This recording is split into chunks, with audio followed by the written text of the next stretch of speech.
आला हज़रत के ज़माने में एक शख्स ने कह दिया नबी पाक का ख्याल आए तो नमाज टूट जाती है। अकल है ना जी, जहाँ मर्जी ले जाओ, नबी पाक का ख्याल आए तो नमाज। आला हज़रत फरमाने लगे तू बड़ा ही पागल है, जब तू कहेगा अस्सलाम अलैका अय्युहन नबी, ख्याल आएगा कि नहीं? फरमाने लगे तू बड़ा ही नादान है, जब तू कहेगा अल्लाहुम्मा सल्ली अला मुहम्मदिन व अला, ख्याल आया कि नहीं आया?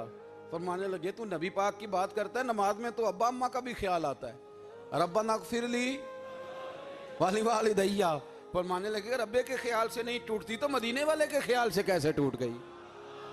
फरमाने लगे बड़ा ही बेवकूफ है तू। आला हज़रत फरमाने लगे तू कहते है हुजूर का ख्याल आए तो टूट जाती है। फरमाने लगे जब तक हुजूर का ख्याल आए ना नमाज होती ही नहीं, जब तक हुजूर का ख्याल ना आए नमाज होती ही नहीं, सवाल ही नहीं पैदा होता। लोगों ने कहा जनाब वो किस तरह? तो आला हज़रत फरमाने लगे अल्लाह ने कहा कुरान में वाक़िमुस्सलात, नमाज पढ़ो।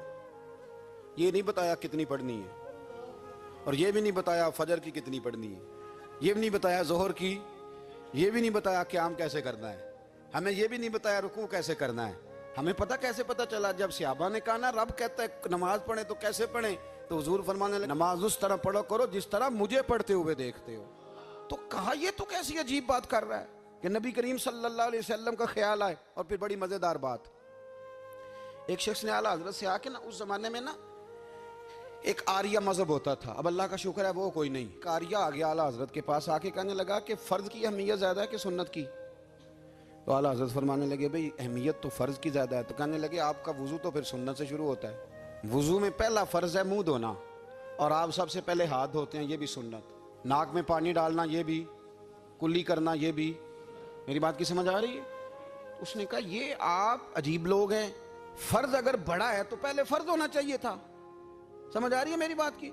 लोग दीन पर बड़े बड़े मुख्तलिफ एतराज़ात करते हैं ना। उसने कहा जी पहले होना चाहिए था फ़र्ज, तो मुंह धोना फ़र्ज है, आपने घुटनों तक हाथ धोए, अब ये जो आपने हाथ धोए ये भी सुन्नत, कुल्ली करी तो वो भी सुन्नत, नाक में पानी डाला तो वो भी सुन्नत, तो आप तो चौथे नंबर पे फ़र्ज अदा कर रहे। तो आला हज़रत फरमाने लगे तू असल में महबूब का गुलाम नहीं ना। हाँ तुझे क्या पता हो ये बात क्या है, तू बैठ जा हमसे सुन, हम तुझे बताते हैं। उसने कहा जी क्या मतलब? फरमाने लगे ये महबूब जो है ना हमारे, ये हमें बड़ी जगहों से बचाते हैं, ये बचा बचा के फराज तक ले जाते हैं। क्या क्या मतलब? कहने लगे हुजूर ने हमें कहा है कि पहले ना हाथ धो लो, पता चल जाए पानी ज्यादा गर्म तो नहीं, मुंह जाली ना जाए। पर मैं फिर नाक में डाल के पता करा लो कि इसमें से बदबू तो नहीं आती, सुन्नत भी अदा हो गई, पता भी चल गया बू तो नहीं आ रही। और फरमाया फिर मुंह में डाल के चख लो कि बद जायका तो नहीं। अब ये 3 सुन्नतें अदा करके तुम फर्ज अदा करोगे तो अल्लाह भी राजी होगा, अल्लाह के रसूल भी राजी होंगे।